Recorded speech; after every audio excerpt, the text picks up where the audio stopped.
이번 시간부터는 이제 고객 서비스 및 창구 마케팅 하도록 하겠습니다. 2차 시에 걸쳐서 할 거고요. 이게 사실 금융업이 또 이게 서비스업이잖아요. 그러다 보니까 이제 고객 서비스가 굉장히 중요하고 실제 현업에 들어가면 굉장히 스트레스 많이 받잖아요. 스트레스 많이 받습니다. 정말. 쉬운 일은 아니죠. 문제를 한번 보도록 하겠습니다.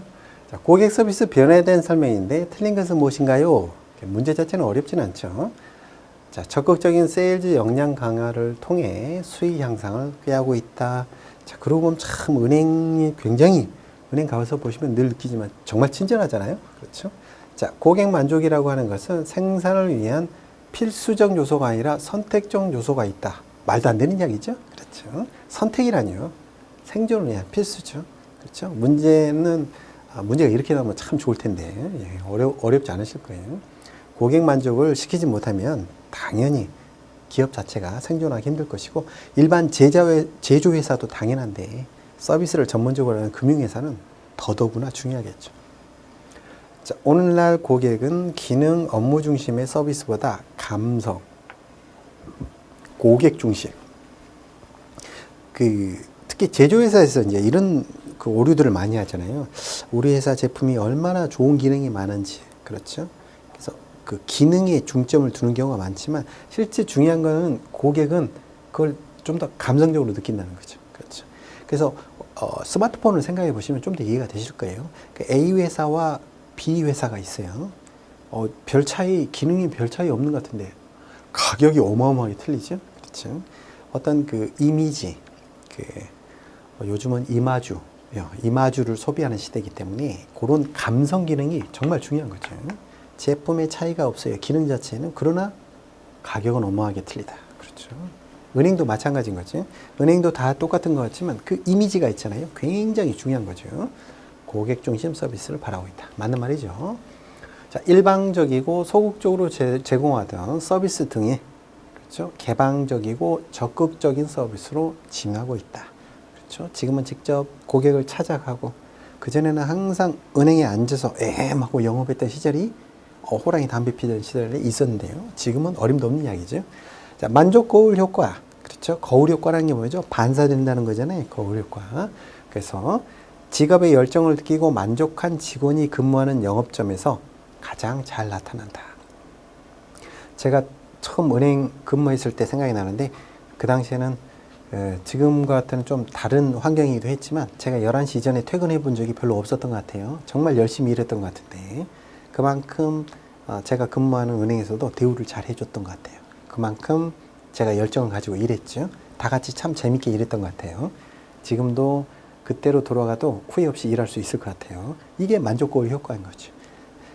잘 해주면, 직원한테 잘 해주면 그 직원이 또 열심히 하는 것 당연하겠죠. 자, 1번은 2번이 틀린 말이고요. 풀이는 특별한 게 없겠죠. 좋습니다. 2번 문제 보시겠습니다. 고객 만족 거울 효과 미러 이펙트에 대한 설명으로 틀린 것은 뭐냐? 고객이 만족하게 되면 너무나 당연하죠. 구매를 반복하게 되겠죠. 그래서 단골 고객이 되는 거고요. 고객과 직원의 만족도 수준이 반비례가 아니라 비례 관계에 있다. 이게 바로 미러 이펙트에 관한 이야기죠. 잘 해주면. 그렇죠. 그래서 요즘은 보시면 과거보다 사람 뽑기가 어렵다라는 말을 오히려 해요. 그렇죠. 취업을 하고자 하시는 분들은 취업하기가 너무 어렵다라는 말 하지만 기업 인사 담당자를 만나보면 사람 뽑기가 너무 어렵다 이런 말을 또 해요. 참 아이러니한데, 그렇죠. 고객과 직업의 만족도, 그러니까 직원의 만족도가 높아질수록 알고 보면 고객에 대한 만족도도 높아질 수 있는 상관관계를 가지고 있는 거죠. 정말 열심히 일할 수 있는 직원이 있고 그 직원을 만족시켜주면 영업은 그 회사의 성장은 당연한 겁니다. 그래서 비례관계에 있다. 자, 고객 만족이라는 게 나에게 다시 돌아오는 메아리다. 그렇죠. 그래서 제가 고객한테 잘하고 고객이 저한테 또 힘을 주죠. 좋습니다. 창구 접점. 창구에서 그 텔러가 그 접점의 앞단계에 있는 거죠. 제일 앞단계. 고객 만족 서비스로 나타나게 된다. 좋습니다. 서비스에 대한 불만 경향을 실수 회복에 대한 더 큰 가능성으로 선순환시킬 수 있다. 제가 신입회원 때 뭘 얼마나 알겠어요. 그 당시에는 이제 요즘은 이제 그런 일임형 신탁 상품들이 다 없어졌는데 그 당시에는 적립식 목적 신탁이라는 게 있어요. 예, 적탁 뭐 이렇게 부르기도 했는데 어쨌든 그런 상품들은 신탁 상품이다 보니까 공부를 좀 해야 되는 거죠. 그래서 저도 신입회원 시절에는 젊은 시절이라 이걸 워낙 좋아해가지고 공부를 좀 게을리 했더니 고객이 물어보는 걸 응대를 잘 못한 거예요. 그래서 솔직히 말씀드리는 거죠. 제가 신입회원이라 잘 모르는데 내일까지 제가 완벽하게 습득을 해서 바로 연락 올리겠습니다. 그러면 오히려 고객들이 신입회원이 패기가 있네. 좋아해 주시더라고요. 그렇죠? 자, 본인이 열심히 하려는 열정 이런 것들을 가지고 있으면 실수라는 것은 발생할 수 있는 거거든요. 어떻게 회복할 것인가에 관한 그 경과, 과정, 그 다음에 결과가 중요한 거죠. 충분히 선순환시킬 수 있다. 2번이 틀린 거죠? 좋습니다. 자, 그 다음에 3번 문제 한번 보시겠습니다. 자, 서비스 패러다임이 변하고 있죠. 과거는 확실하게 다르게 바뀌고 있죠. 가장 대표적인 그 어떤 그 모습을 잘 나타내 주는 게 바로 이거죠. 과거의 양에서 뭘로 바뀐다? 질적인 부분으로 바뀐 거죠. 그래서 양이 중요치 않은 거지만 더 중요한 것마다 질적인 부분들이 중요한 거죠. 그래서 스마트폰 예를 자주 드는데 참 제가 부러워서 그래요. 미국에 있는 모 회사의 먹다만 사과 제품이 있죠. 예, 그 제품은 사실은 그 제품이 하이엔드 제품 위주로 구성이 돼가지고 양은 적지만 어떻습니까? 영업이익은 나머지 스마트폰 제조회사 영업이익을 모두 도한 수준으로 돈을 봅니다. 굉장히 대단한 거죠. 자, 그런 것들을 이런 패러다임을 바꾼 거를 잘 이용하고 있는 거죠. 그렇죠? 양에서 질로 바뀌고 있는 거고요. 자, 국내에 머물러 있던 건 옛날 얘기죠. 세계화입니다. 예를 들어서 저도 개인적으로 참 이제 유튜브 같은 거 있잖아요. 그런 것들을 보면 과거에 어떤 제품이 히트했다라고 할 때는 그 나라에서만 히트하는 거잖아요. 근데 이제는 세계적으로. 그렇죠? 이런 식으로 되는 거죠. 굉장히 무서운 거예요. 그러다 보니까 세상을 완전히 바꾸는 워낙 인터넷 시대 이런 시대를 통해서 해당 나라에만 머물러 있지 않다. 국경이 중요치 않더라는 거죠. 세계화. 자, 경직성에서 유연성 맞는 말이죠. 구매자 시장에서 판매자 시장이다. 반대인 거죠. 그렇죠? 이게 경제학도 마찬가지죠. 과거의 경제학은 어땠어요? 공급자 위주였잖아요. 거시경제학도 그렇죠? 고전학파 이론이라는 게 뭐예요? 만들면 팔린다. 세이슬로 이런 법칙들이 있었잖아요. 근데 지금은 어떻습니까? 케인즈학파는 아니야. 만들다고 팔리는 게 아니라 수요가 더 중요한 거야. 그게 케인즈학파의 어떤 기본 개념이잖아요. 마찬가지죠. 판매자 시장에서 구매자 시장으로 넘어갔죠. 오래됐죠. 그렇죠. 예, 4번이 틀렸고요. 자, 시장 점유율이 아니라 고객 만족. 요게 조금 헷갈려요. 나머지는 찾는데 어렵지 않으실 텐데 요거 바꿔놓으면 조금 헷갈리니까 주의하셔야 돼요. 시장 점유율, 마켓 쉐어가 중요한 게 아니라 중요하지 않다는 게 아니라요. 마켓 쉐어보다 더 중요한 게 뭐다? 고객 만족이더라. 특히 고객 중에서도 VIP 고객의 만족도가 중요하다는 거죠. 그렇죠.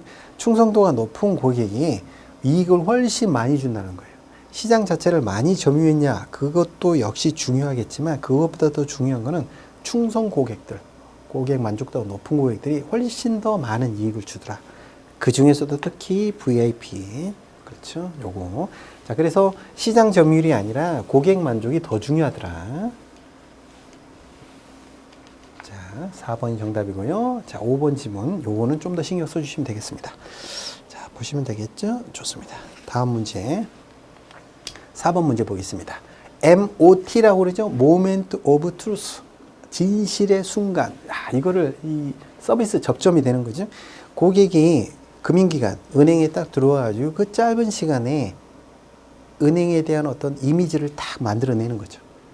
우리가 남녀가 만날 때도 마찬가지잖아요. 딱 보면서 초면의 인상. 이게 굉장히 중요하잖아요. 이게 굉장히 오랜 기간 지배하게 되는 거죠. 이런 것들이 너무나 중요하다는 거는 당연히 아실 텐데. 자, MOT 성공에 대해서 영향을 끼치는 요인이 있는데 그 요인을 어떻게 분류했느냐? 면대면 접점에 해당하는 것으로 묶인 것은 무엇이냐? 그러면 나머지는 비대면이겠네요. 그렇죠? 사람이 비대면의 접점에 해당하는 걸 골라라. 근데 이제 이 문제가 조금 어려운 문제인 게 그 책에 있는 그 어떤 이론을 이렇게 그대로 갖다가 이게 문제화 시킨 거예요. 그러면 이 책을 쓰신 분의 저자의 의견이 가만히 된 거고 꼭 이 일반화된 의견이다 라고 하지 않을 수도 있는 부분이 있을 수는 있어서 조금은 어려운 문제인데, 그러면 면대면에 해당하는 것을 골라야 되니까 우리는 이제 틀린 것, 즉 비대면에 관한 걸 골라야 되는데, 자, 면대면 보시면 신중한 고객 세분화 전략, 고객에 따라서 어떻게 응대를 할 것인가, 어떻게 서비스를 제공할 것인가에 대해서 페이스 투 페이스로 할 것인가, 신속하고 정확한 지원 기술, 자, 이런 것들이 다 면대면의 성공의 중요한 요인들이 되는 거고요. 서비스가 수행되고 있다는 단서, 그렇죠. 예를 들어서 비대면인데 콜, 전화 서비스라고 생각해 보세요. 이런 것들이 그 서비스가 제대로 진행되고 있다는 단서, 그렇죠. 그 다음에 보증, 예약 시스템이 있어요. 지금 전화 주신 분은 몇 분 후에 연결이 될 것 같다. 이런 어떤 서비스가 제대로 수행되고 있다는 단서.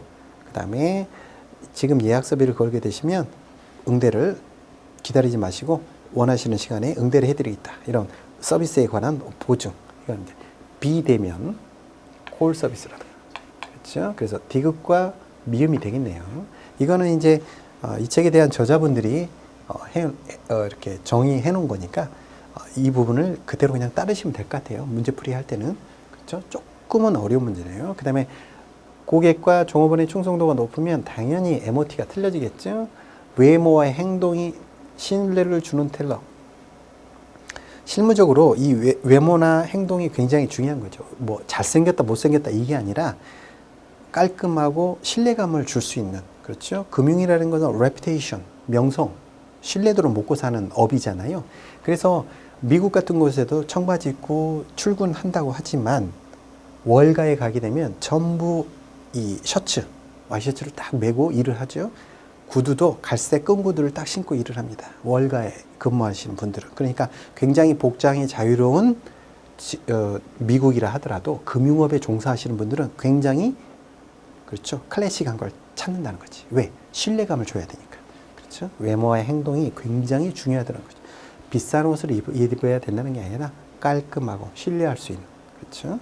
여러분도 깔끔하게 해야 돼요. 특히 금융업에 종사하시는 분들은. 그렇죠? 좋습니다. 그래서 문제는 기역, 니은, 그렇죠? 디귿과 미음 뺀, 이렇게 보시면 되겠습니다. 4번 문제 풀이, 예, 좋습니다. 5번 문제 보시겠습니다. 창구 단계별 고객 응대 전략입니다. 그렇죠? 단계별로 돼 있겠죠? 자, 3단계 욕구 충족 단계. 고객의 욕구가 충족이 돼야 되는 거죠. 그 단계에서의 행동으로 적절치 않은 것은 무엇이냐? 자, 보시면 첫 번째, 고객의 말을 주의 깊게 듣고 중요한 사항은 메모를 해준다. 이건 무슨 뜻이냐? 니즈를 지금 파악하고 있는 단계죠. 그렇죠. 니즈, 현황 파악인 거죠. 니즈, 현황. 고객이 지금 어떤 부분이 굉장히 필요하신가요? 이런 것들을 체크하는 단계죠. 이 전 단계인 거지. 그렇죠. 1번이 정답이 되겠네요. 그러면 니즈, 욕구를 충족해 주는 단계, 플러스 알파 서비스를 제공한다. 그렇죠. 요즘 너무 과잉 서비스를 제공해서 문제인 것 같은데, 어쨌든. 자, 기대 이상의 서비스를 제공할 기회를 찾는다. 자, 나중에 기회가 되면 제가 영업 현장에서 재밌는 이야기 진짜 많이 해드릴 수 있는데, 얼마만큼의 제가 서비스를 제공했는지, 기상천외한 서비스도 제가 제공하고 막 그랬거든요. 그래야 고객이 제 충성 고객이 되는 거죠. 자, 그 다음에 일상적인 욕구는, 예를 들어서 입출금을 간단히 해도 되는 거면 신속하게 빨리 처리해 드리는 게 좋겠죠. 비일상적인 거, 예를 들어서 나이가 연세가 많으시는데 투자 상품을 해야 된다. 그러면 투자 권유 준칙에 따라서 녹취가 필요하다거나 이런 일이 있을 수 있겠죠. 자, 그런 경우에는 취할 행동에 대해서 동의를 미리 얻고 업무 처리를 하게 된다. 그렇죠? 1번이 정답이 되겠습니다. 읽어보시면 느낌상 단계의 구분이 이루어질 거예요. 하나하나 다 파악하기 힘드시더라도. 자, 5번 문제 보시면, 그렇죠. 좋습니다. 다음 6번 문제. 같은 문제가 연결이 되죠? 좋습니다. 보실게요. 자, 창구 MOT 단계와 응대 대화를 연결한 것으로 옳은 것은 무엇이냐? 실제 사례인 거죠. 자, 제일 먼저 해야 되는 게 뭐죠? 고객 맞이 단계겠죠? 1단계가 고객 맞이 단계죠. 고객 맞이 단계가 보죠. 이런 거죠. 지난 주말은 잘 보내셨나요? 그렇죠? 반갑습니다, 고객님. 오래간만에 오셨네요. 뭐 이런 내용들이 되겠죠. 고객 맞이 단계를 해야 되고요. 자, 그 다음에 이게 뭐죠? 바로 처리해 드리겠습니다. 이게 욕구 충족 단계죠? 좋습니다. 욕구 충족. 그 다음에 고객 맞이 다음에는 이제 상황 파악을 해야 되겠죠? 무엇을 도와드릴까요? 이런 것들이겠죠. 어떤 니즈 때문에 왔느냐. 그렇죠? 그 다음에 업무 처리를 한 욕구 충족 단계가 있어지겠죠? 가장 마지막으로 뭐 드리죠? 만족 여부를 확인해야 되겠죠?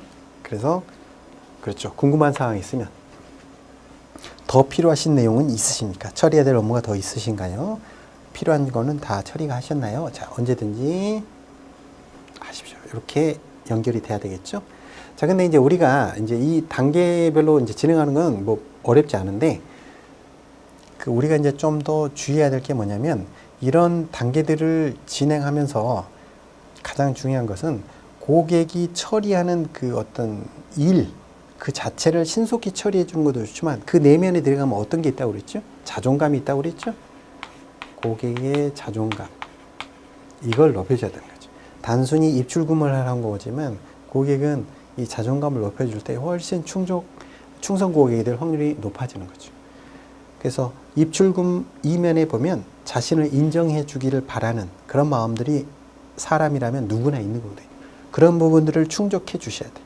단순히 상황 파악을 하고 욕구 충족을 해주는 것만으로도 끝나는 게 아니라 자산관리사로서 일을 하시려면 그 이면에 이 자존감, 그렇죠? 인정받고 싶어하는 사람은 외롭거든요. 사람은 외롭다는 거. 그래서 영업을 잘 하시는 분들은 이런 거를 잘한다. 6번 보시겠습니다. 6번 문제, 그렇죠? 풀이 특별히 어려운 거 없죠? 좋습니다.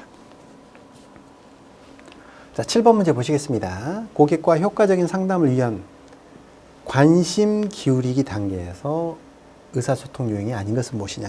처음에 이제 관심을 기울이는 단계죠. 편안하고 자연스러운 자세, 뭐 당연한 거죠. 그렇죠? 이렇게 삐딱하게 앉아있으면 되겠어요? 당연히 안 되겠죠. 그랬군요. 이런 즉각적인 언어적 반응, 이런 것들을 잘해야 돼요. 대화를 참 잘하시는 분들 보면, 그렇죠? 고개를 끄덕이면 당신의 말을 잘 듣고 있어요 라고 상대방한테 알려주는 거죠. 대화할 때 이런 어떤 리액션들이 굉장히 중요하죠. 온화한 시선. 그렇죠? 자, 고객이 말한 용어와 같은 뜻을 다른 말로 사용한다. 이건 확인 단계죠, 확인. 정리해서 이제 당신이 요구하는 게 정확히 이거구냐? 확인하는 단계죠. 이 다음 단계죠. 그렇죠? 5번은. 그래서 5번이 정답이 되겠고요. 관심을 기울이는 단계에서는 이런 단계. 그렇죠? 좋습니다. 7번 풀이 크게 어렵지 않죠? 네, 좋습니다. 8번 문제 보시겠습니다. 효과적인 커뮤니케이션에 관한 문제인데 틀린 것은 무엇이냐? 피터 드로커라고 유명한 경영학자죠. 커뮤니케이션을 지각, 기대, 요구라고 정의하였다. 좋습니다. 메라비안 교수가 연구에서 의사소통을 언어적, 청각적, 시각적 요소의 순으로 구성된다고 하였다. 요거는 좀 기억을 하셔야겠네요. 굉장히 유명하신 분이잖아요. 제일 중요한 게 뭐라고 그랬죠? 그렇죠? 거꾸로 설명하고 있네요. 시각적 요소가 제일 중요하다는 거예요. 그래서 사실은 우리가 영업을 하면서 가장 실수를 많이 한 것 중에 하나가 이 언어적 요소. 말을 잘해야 된다고 생각하는데 그보다 더 중요한 게 사실은 효과적인 커뮤니케이션에서 더 중요한 건 시각이라는 거죠. 그렇죠? 그래서 제일 중요한 건 시각적. 그 다음에 청각적 요소. 그 다음에 마지막으로 언어적 요소라는 거죠. 그래서 우리 여러분들이 꼭 금융뿐만 아니라 그 사람과 대화를 할 때도 더 중요한 것들. 자, 이런 것들. 신뢰감을 줄 수 있는, 그렇죠. 실무에서도 중요하죠. 중요하더라고요. 면접을 볼 때도, 제가 같이 이제 근무하셨던 분들이 면접을 금융기관에도 들어가고 그러면서 뭘 제일 많이 보니, 그렇죠. 면접 볼 때, 그렇죠. 시각적 요소를 많이 본다고 그러더라고요. 시각적 요소가 중요하더라. 자, 그래서 거꾸로 말하고 있으니까 2번이 정답이고요. 상대방이 말을 한 직후, 자, 언어 혹은 비언어적 등 끄덕끄덕 한다거나, 자, 그렇군요. 이런 반응들을 사용해서 상대방을 이해하기 위해서 애쓰고 있다는 사실을 나타내야 된다. 그렇죠? 이런 것들이 중요하죠, 리액션이. 그래서 감탄사들, 우째 이런 일이, 뭐 이런 감탄사를 사용해서 분명하고 솔직하게 칭찬해야 된다. 자, 비평을 할 때는 구체적으로 해야 된다. 그렇죠? 두리뭉실하게 해서는 안 된다는 거예요. 상대방이 상처받을까봐 돌려서 이야기한다. 틀린 말이에요. 구체적으로 이야기를 해주고요. 어쩌다 한 번씩 해야 돼. 아무리 좋은 말도 자꾸 하면 어떻게 돼요? 잔소리가 되는 거예요. 라떼는 말이야, 우유를 어떻게, 이게 아니라 그런 식으로 이야기하면, 그렇죠? 안 된다는 거지. 비평을 할 때는 구체적으로, 그렇죠. 그 다음에 어쩌다 한 번씩. 그리고 문제가 생겼을 때 바로 한참 후에 하는 게 아니라 그렇게 해야 되겠죠? 좋습니다. 2번이 정답이 되겠습니다.